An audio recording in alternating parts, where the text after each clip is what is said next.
السلام علیکم اسٹوڈنٹس، تو اب تک ہم دیکھ چکے ہیں کہ کس طرح سے عصمت چغتائی اپنے شوہر شاہد کے ساتھ سعادت حسن منٹو سے ملنے کے لیے ان کے گھر پر گئی تھی۔ وہاں پر انہوں نے ان کے مکان کے بارے میں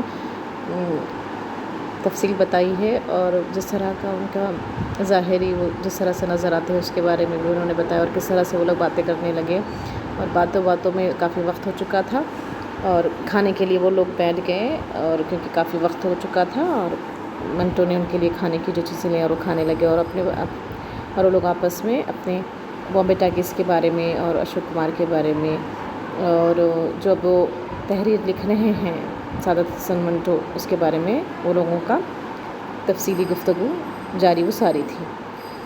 پھر انہوں نے کہا،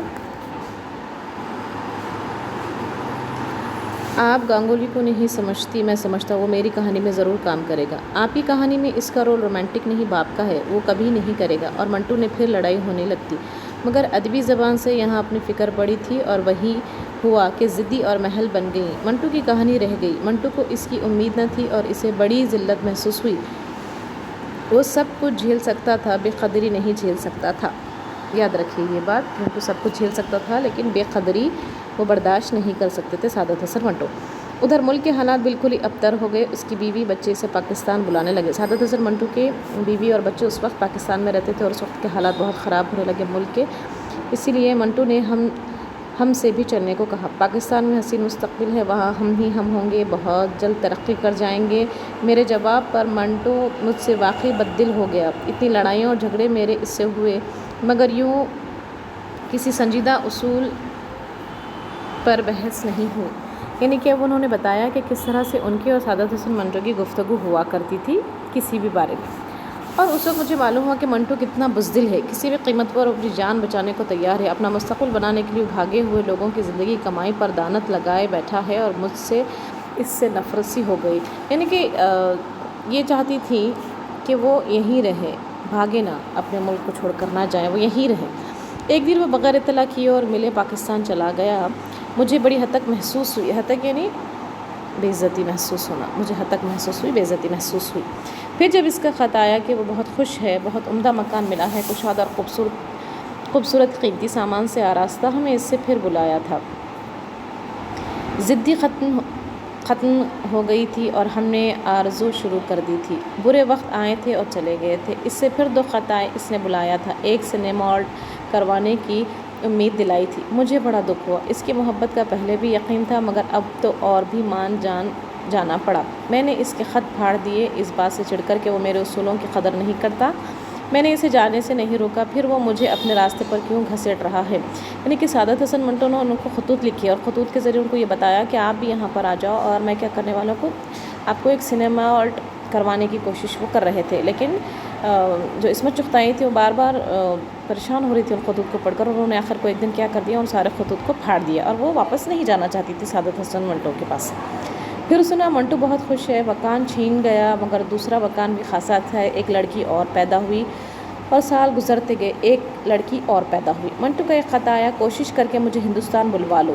پھر معلوم ہوا کہ منٹو پر مقدمہ چلا اور جیل ہو گئی۔ ہاتھ پر ہاتھ رکھے بیٹھے رہے، کسی نے احتجاج بھی نہ کیا، بلکہ کچھ ایسا لوگوں کا رویہ تھا کہ اچھا ہوا جیل ہو گئی، اب دماغ درست ہو جائے گا۔ نہ کسی کہیں جلسے ہوئے، نہ میٹنگیں ہوئیں، نہ ریزولوشن پاس ہوئے۔ پھر معلوم ہوا کہ دماغ چل نکلا اور پاگل خانے میں یار دوست پہنچ آئے ہیں۔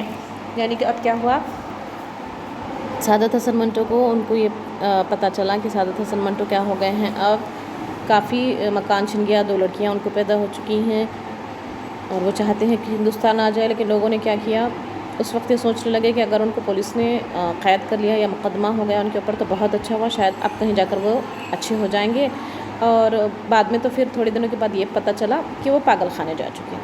مگر ایک دن منٹو کا خط آیا، بالکل ہوش و حواس میں لکھا تھا کہ اب بالکل ٹھیک ہوں، اگر مکھرجی نے کہہ کر ممبئی بلوا لو تو بہت اچھا ہو۔ اس کے بعد عرصے تک کوئی خیر خبر نہیں ملی، نہ ہی میرے خط کا جواب آیا۔ پھر سنا کہ دوبارہ پاگل خانے چلے گئے۔ اب منٹو کی خبروں سے ڈر سا لگتا تھا، پوچھنے کی ہمت نہ پڑتی تھی، خدا جانے اس کا اگلا قدم کہاں پڑا ہو، مگر پاگل خانے سے آگے جو قدم پڑتا ہے وہ لوٹ کر نہیں آتا۔ یعنی کہ اب یہ عصمت چغتائی بڑی فکر مند ہو گئی تھی اپنے دوست کے لیے کہ یہ بار بار پاگل خانے جا رہے ہیں، پھر واپس آ رہے ہیں، پھر پاگل خانے جا رہے ہیں، یعنی کہ ان کا ذہنی جو ہے وہ توازن بگڑ چکا تھا۔ تو انہوں نے کہا کہ اگر اب دوبارہ پھر خط آ جائے تو اب تو میں بالکل پریشان ہو جاؤں گی کہ اب کیا آئے گا ان کے خط میں۔ پاکستان سے آنے والے لوگوں نے بھی اتنی کڑوی خبریں سنائیں کہ جی اوب گیا، بے طرح پینے لگے ہیں، اپنے پرائے ہر ایک سے پیسہ مانگ بیٹھتے ہیں، اخبار والے بٹھا کر سامنے مضمون لکھواتے ہیں، پیشگی پیسہ دو، سب کھا جاتے ہیں۔ یعنی کہ پینے کی لت ان کو لگ گئی تھی سعادت حسن منٹو کے بعد میں، اور اتنا پینے لگے تھے کہ سب سے پیسہ لینے لگے تھے۔ منٹو کا آخری خط آیا جس میں ایک مضمون اپنے اوپر لکھنے کو کہا تھا اور بے ساختہ میری منحوس زبان سے نکل گیا کہ اب تو مرنے کے بعد ہی مضمون لکھوں گی، اور آج منٹو کے مرنے کے بعد میں لکھ رہی ہوں۔ منٹو ہی نہیں، عرصہ ہوا میرے اور منٹو کے درمیان بہت کچھ مر چکا تھا، آج صرف ایک کسک زندہ ہے۔ یہ پتہ نہیں چلتا کہ کس بات کی کسک ہے، کیا اس بات کی ندامت ہے کہ وہ مر چکا ہے اور میں زندہ ہوں؟ یہ میرے سینے پر پھر قرض جیسا بوجھ کیوں ہے؟ مجھے تو منٹو کا کوئی قرض یاد نہیں، اور اس کا قرضہ بھی کیا تھا، یہی نہ کہ اس نے مجھے بہن کہا تھا، مگر بہنیں تو کھڑی بھائیوں کا دم توڑتا دیکھتی ہیں اور کچھ نہیں کر پاتی، مرنے والے زخم لگا جاتے ہیں، جو نہ دکھتا ہے نہ رستا ہے، خاموش سلگتا رہتا ہے۔ اب دیکھیں یہاں پر اس میں چغتائی نے آخری پیراگراف میں اپنے خیالات بتائے ہیں آپ کو کہ کس طرح سے سعادت حسن منٹو کے انتقال کے بعد ان کی کیفیت ہو گئی تھی۔